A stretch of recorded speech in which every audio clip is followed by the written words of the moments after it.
started a relationship, had horrible medical news, endured a breakup, navigated massive life-changing decisions alone, had some pretty important pieces of my body yanked out by a surgeon, started a medical protocol, and nearly died.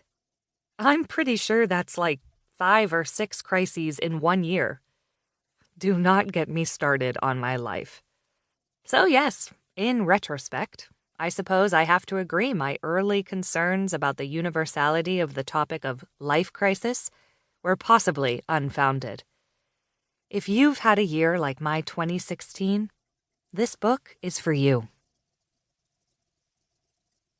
Kjell Hovik.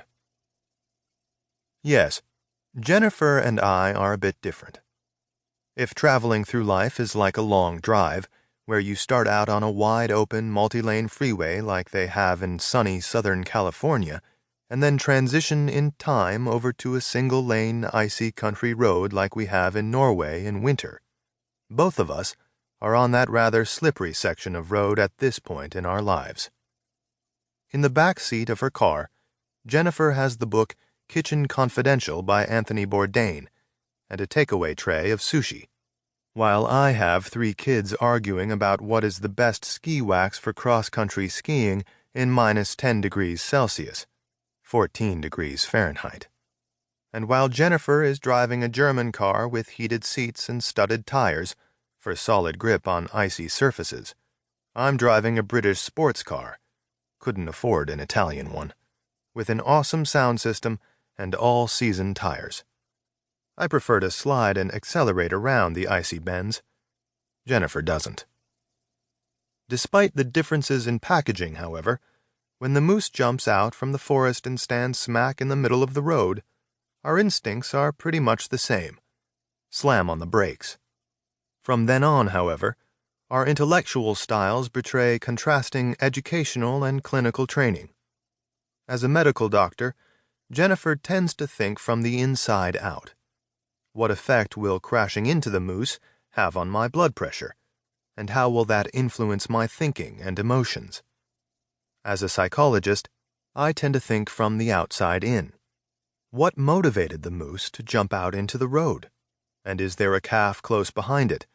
And how should I react if I just killed his or her mother?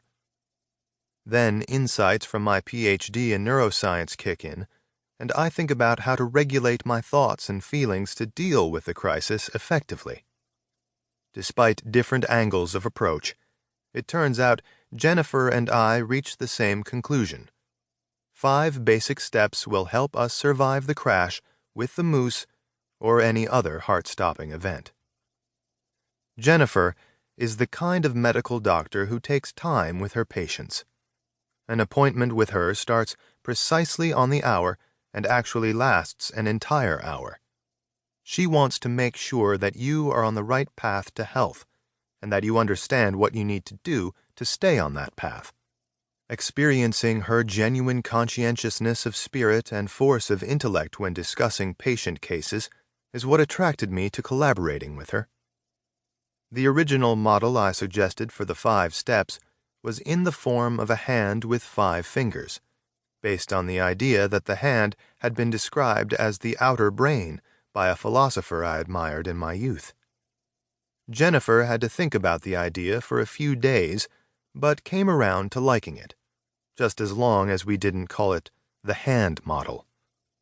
By the way, Jennifer has long, slender fingers, while I have chubby Viking fists. Despite our inner and outer differences, though, we are both passionate about communicating practical mental health strategies to those in need. While life crises are unavoidable, we hope the tools we will share with you in these pages can help you avoid the crippling effects that chronic stress can have on your brain, your body, and your life in the weeks and months ahead, and perhaps even turn your life into the success story you deserve. Introduction. Jennifer. You are under a great deal of stress. I know this, not because I have the gift of telepathy or prophetical insight. That I know of.